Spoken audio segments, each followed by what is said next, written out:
So I've got the two parts still screwed together, centre popped out where the 3 pillars are going to go, with the holes lined up. So I'm ready to drill it. Now, I keep saying to myself I'm going to set up a decent depth stop on this machine. But, well, it's just, it's another one of those things that I will get round to making one of these days. Anyway, what I've done is set it so that it's, you know, basically on the end of travel, it's as deep as I want to go. So it's a few mil short of the front surface. So, yeah, I've got my table support underneath. There's a bit of WD on the drill.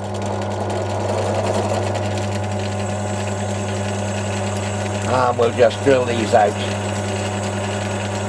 with the 5mm drill. Again, that's the tapping drill for the M6, which is going to go in the top half, which is on the bottom in this case. And this 5mm may be opened up to maybe 5.1 as a clearance on a 5mm screw to screw into the threaded hole in the other end of the pillar. And that will sandwich the top and the bottom halves together. Drill's running a little slow. I slowed proceedings down a fair old whack to do these 20mm holes. I did speed it back up again afterwards, but that's it, bombed out. Move on to the next one. Just get that off there. That brush is soaked in my WD-40, so it's got a bit of lubrication there. Yeah, other than the fact that that drill's going probably about 50% slower than it should be, it is cutting nicely.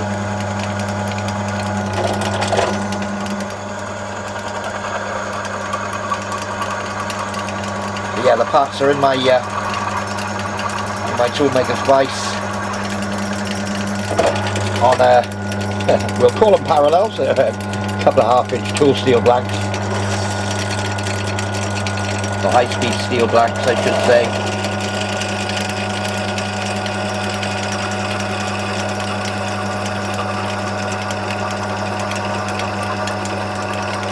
So I'll follow this through to its conclusion.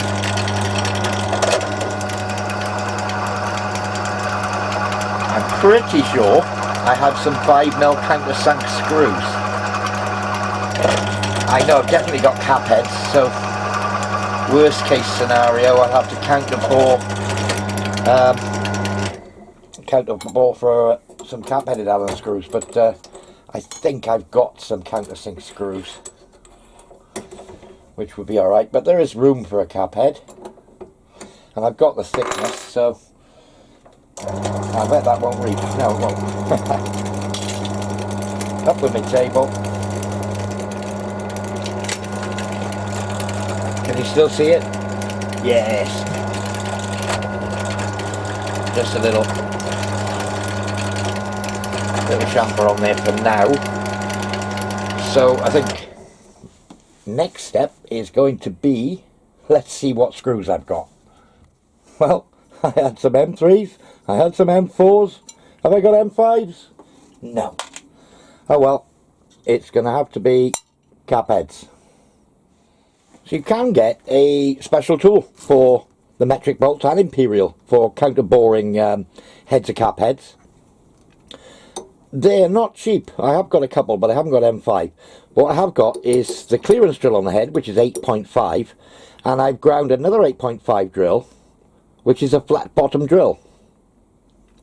So what I do simply, I'll just show you on one of them, is I'll drill that out a few mil below surface on all three, just so that the parallel bit of the drill is in. And I know I want to go down 5 or 6 mil, so I'll just start it off by doing that, and then I'll swap the drill over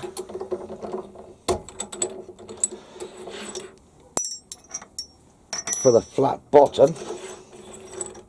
Now you've got to be careful with these because it's not got a taper on the end.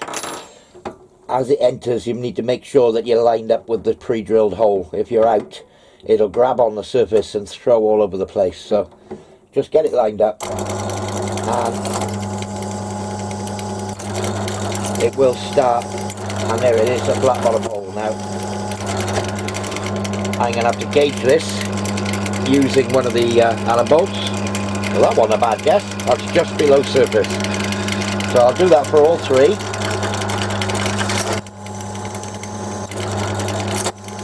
Just eyeballing off the other one there that I've just done. Just try that. Maybe another half to a mil. Again, be careful to line up the drill. Same again. I was lucky with the first one.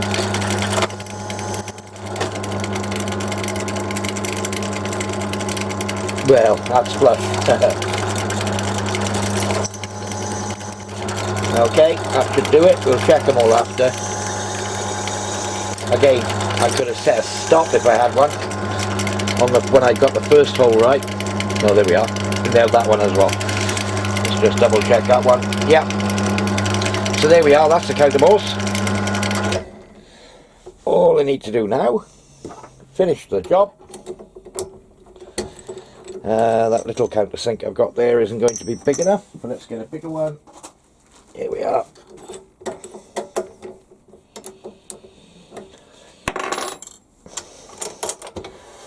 Bring things up into view a bit. Can you still see it? Yes.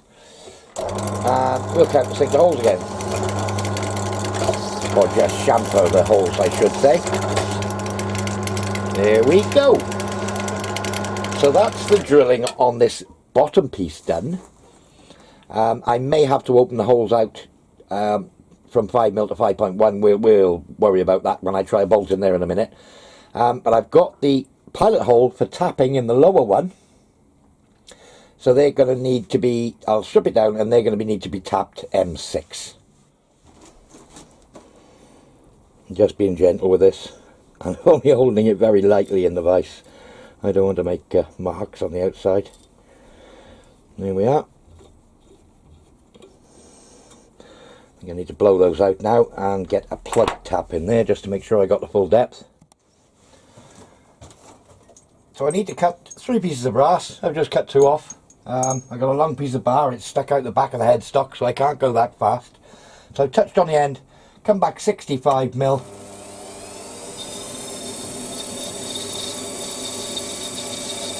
Now I'm going a bit... I can go up a little bit faster now. I've already cut 2 off. It's not stuck out quite so far. I can see the lathe wobbling a bit. It's the end of the bar's flaying around. I don't want to go too fast.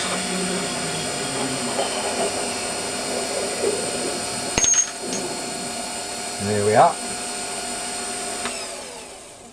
Where is it? There it is.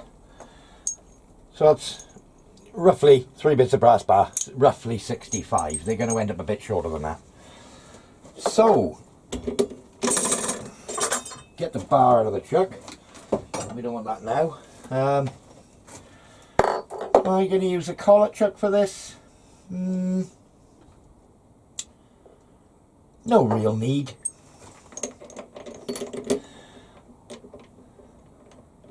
So if I have that sticking out, what?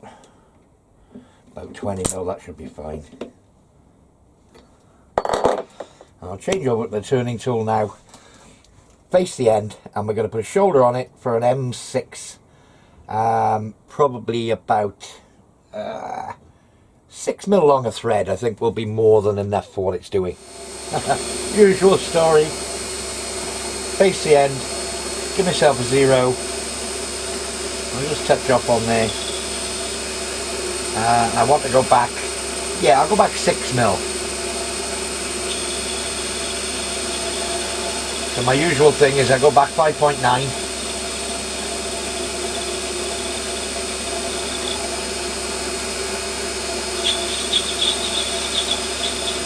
Running at 950 RPM.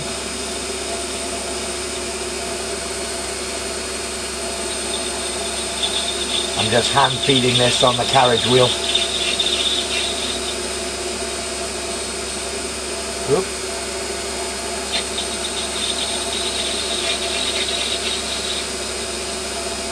no idea where I am. I'm going to give myself a 0 by there on diameter. Just have a quick measure. And again, with it being brass, I can aim for 6mm. Steel, I tend to aim a bit under. 6.5, 6.6. So 0.3 aside. That's my bit of brass bar falling over.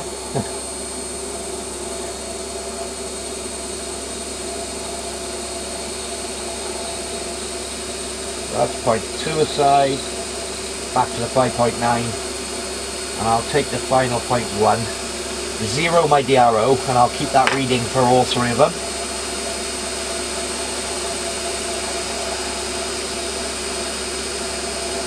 So into the 6mm this time. There. And wind out. And that gives me a 6mm diameter, 6mm back. So just swap tool holders over. A nice little chamfer there. Little chamfer on there.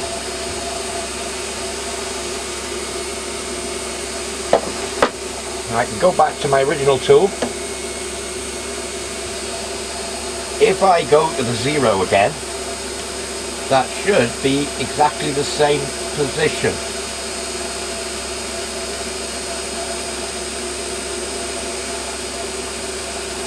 And I'm just going to put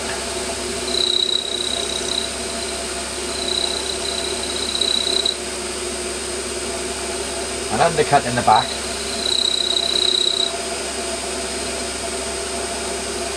And I'm going to go 0.5 deep aside, and that will clear out to the root of the M6 thread. So that's the first one done. So I should be able to just take that one out, put another one in.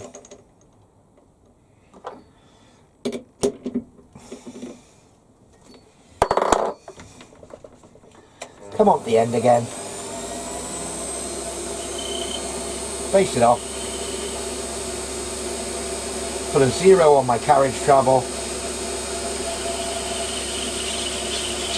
Go back to 5.9.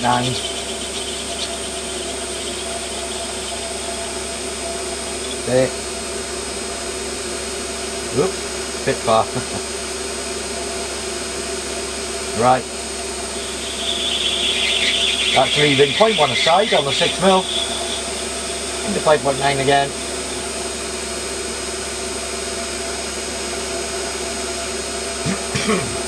That's on the 0. So that's my 6mm diameter.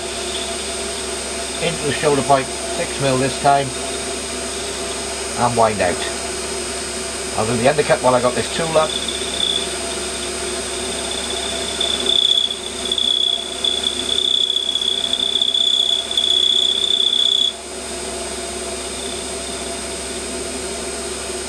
That's it, 0.5 deep. Swap tools over.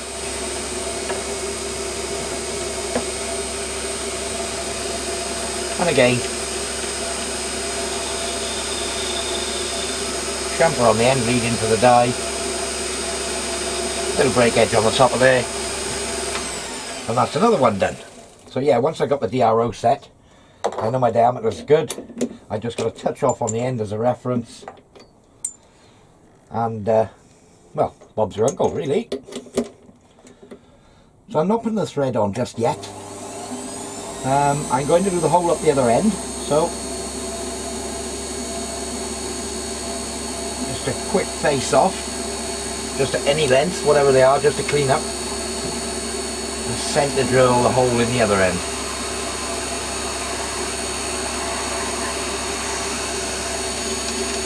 Okay.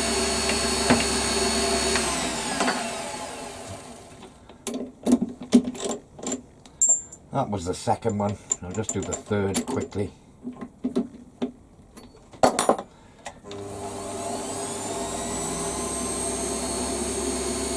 Yeah, just cleaning up where I parted them off. So I got a flat surface to centre drill into.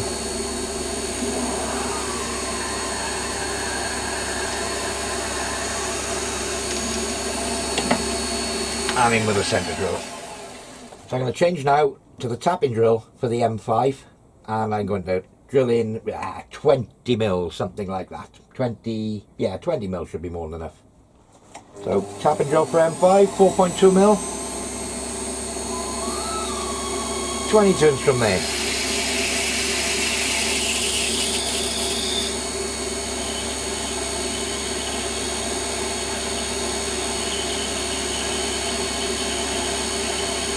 That's 10.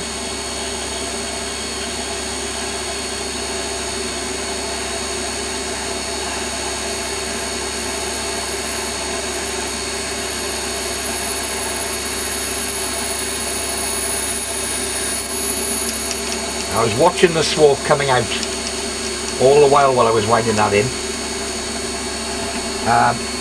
If the swarf stops coming out freely, because I was drilling 20 mil deep, stop, retract the drill, clean the swarf off, put it back in. You don't want it clogging up in there. So, that's the first one done. I'll do exactly the same to the next two. So I need to cut them to length now. So I've squared my parting blade up. Just touch off on the face of the chuck. Set a 0, and the overall length is going to be 55 mil. So let's just set that. There we are. That's 55 mil gap between the face of there and there. So if I now put the part up, which is over length, holding by the little 6 mil shoulder, you can see why I didn't thread it at this stage. Bring a centre in. Just hold it there and give myself a little witness mark. I'm not parting it off, I'm just marking a shoulder there at the length.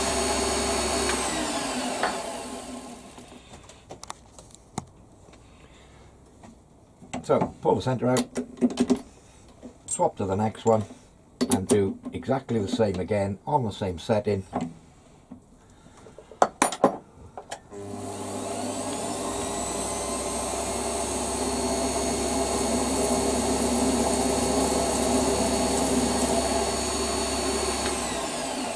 And repeat for all 3 of them. And that gives me a consistent length, so I know that they're all 55 mil long, but only one setup.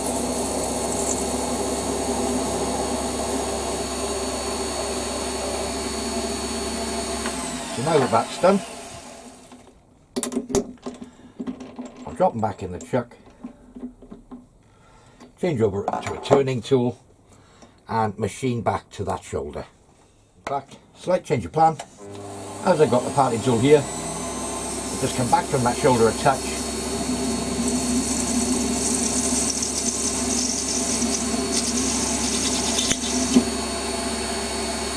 And I'll just part the little scrap piece off the end since it's only a few mil. So I'll do that for all 3. I'm just eyeballing a small amount off that shoulder. Half a mil, something like that. Ooh, I think that was about a 1/4 mil, that one. And then I'll change to the turning tool. We'll have a little measure of these afterwards and see how close it got.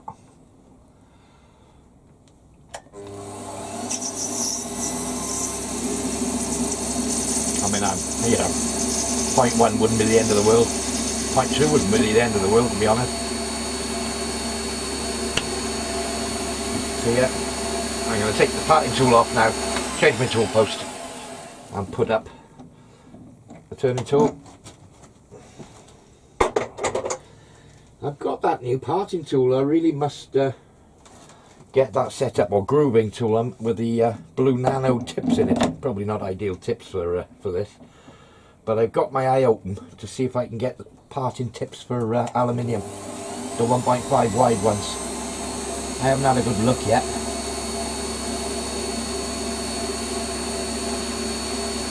So yeah, I'm just scratching across here until I see the little witness line disappear. I'd say that's it. So I'll do that for all three, and then we'll have a little measure and see what the variation is. So regular viewers will have seen this before. I pushed the e-stop on the lathe, I got the winding handle in, M5 tap.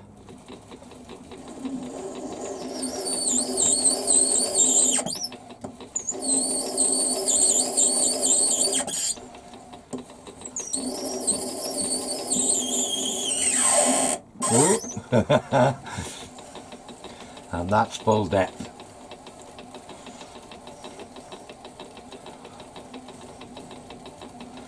Here we are. So I'll do that to all three now. Might have to just put a little countersink in those afterwards. That's easy. So yeah, do all three in exactly the same manner. Let's just get the last one. I've done the first one off camera.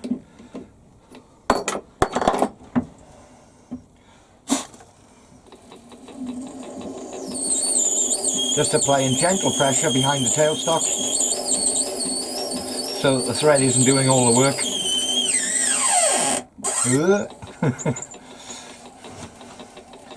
I gauged it on the first one. I can go about 2 turns after the threads of the tap disappear, and you could actually hear it getting towards the bottom. So yeah, that's the 3 tapped. They're to length, they tap that end. I think while I've got them here, while I've got them in there, I'm going to take out the winding handle now, and I'm just going to chamfer the end, probably by hand with my little, in fact I could probably do it with the winding handle with my little chamfering bit, my little countersink I should say, just to remove the burr off the end of there. There we are. Yeah, I removed the winding handle, just chamfer that hole. Little 45 on the top. That's one done. In fact, I've done the first one, I'll do the last one, and that's that end done. So we're going to have a measure of the length, won't we? Let's have a look.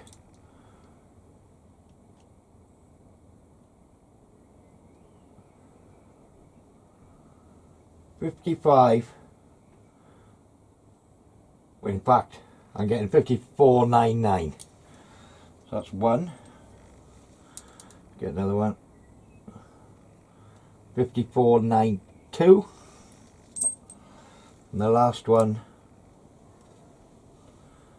$54.98.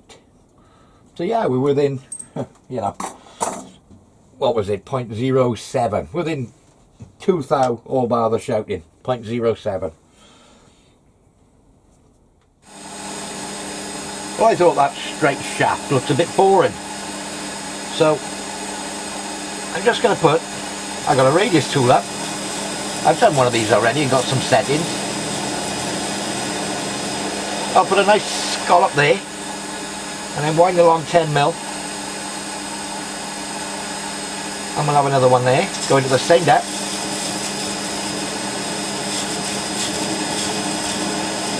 There we go. And another 10mm.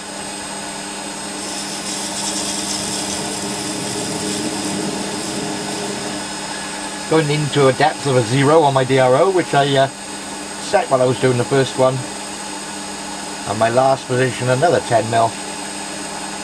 And I just missed the chuck.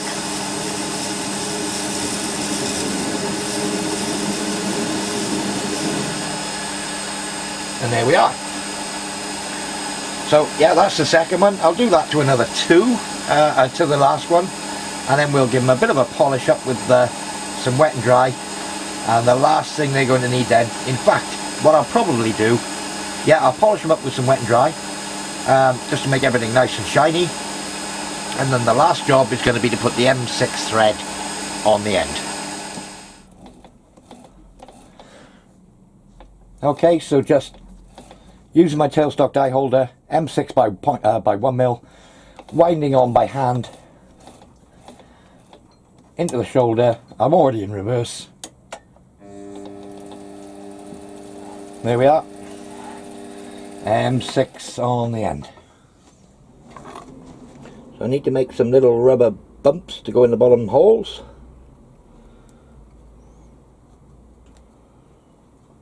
So just mark out some circles. They're probably very difficult for you to see on camera. So marking out some circles, sort of 18 mil, you know, that ish. Nice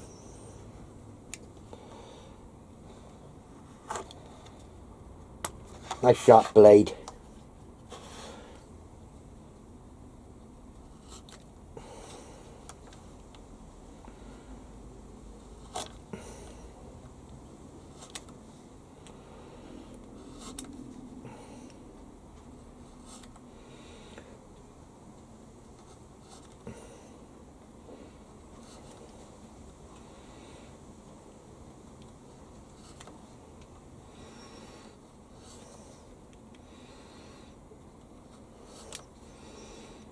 Nearly there.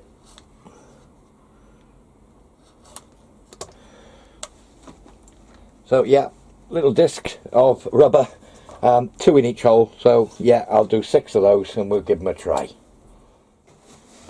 So I've given everything a bit of a final polish up, and it's time to start the assembly. And the first thing I need to do is screw the 3 pillars into the lid. And if I just use the V groove in my vise, it doesn't mark the pillar, and I can just tighten them up that way. Better than putting a like a vice grips or something like that on there. I don't want to do that. So I just work my way around all 3 and get that tight in there. I mean, I'm not going to go mad and put Loctite or anything like that. It, you know, for what its purpose is. It's not a moving part, so to speak. Oh, around a bit more. There we go. So there's a little sub-assembly, the top with the 3 pillars. I think the next thing I need to do is to fit the base. So I'll just get the 3 Allen bolts. Let's just get them started first.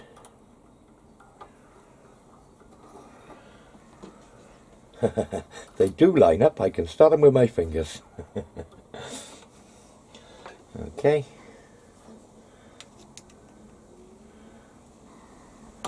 And we'll get those all tightened down. The bolts are right on length. If the bolts were a mil longer, they'd be bottoming out. I was lucky with the depth of thread that I put in there. I mean, I could have always drilled them deeper and put more thread in, but oh, let's bring you back into shot a bit there. Whoop. That's better. You can see me now. Well, not me. You can see what I'm doing now, I should say.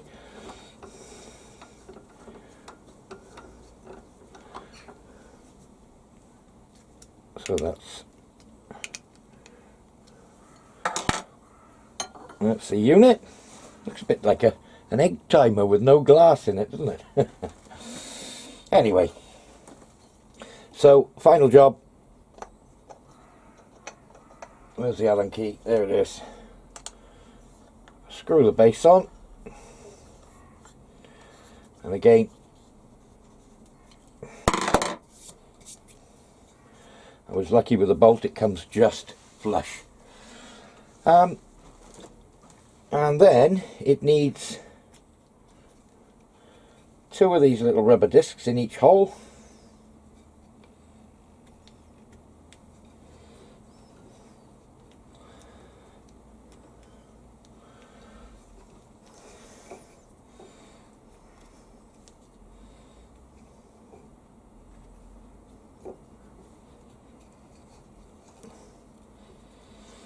And that'll protect the bottom of the unit and spaces it up to the correct height, so the little charging port is, well, in the right spot, not buried below the surface. Well, there we are, guys. It's complete. And of course the proof of the pudding, there it is. That's with 1 in it. I suppose I better check all 3 positions. Yep. Yep. And there's the charging port for the little mini USB. Well, I'm pleased with it. We'll have to see what the verdict is from Jacqui, but yeah, it's, you know, it's not going to fall over now. These things, you can imagine if they had a cable in them and they were just stood like this with a wire in them, something happens, they get knocked down. Once that top gets hit, it cracks the Pyrex glass that's inside them. And yeah, I don't know what they cost, but I think there's something like a £5 each, and she probably gets through 1 a week. So add that up over a year, well, that's 255 quid, is it? 52 weeks, let's work it out. 25, that'd be 52 of them at a £5. £255 a year in glass. Probably isn't that much, it's probably more like 200, but yeah, it was worth making it, I think. If I save another, you know, if it goes to 1 a month breaking instead of 1 a week, it's worthwhile. I'll learn to count one of these days. £5 a week for 52 weeks is £260. Dear God. Anyway, I quite enjoyed doing that little job. Glorified egg timer, is it? Thanks for watching, guys. Thanks for subscribing, and we'll see you all very soon. Cheers now.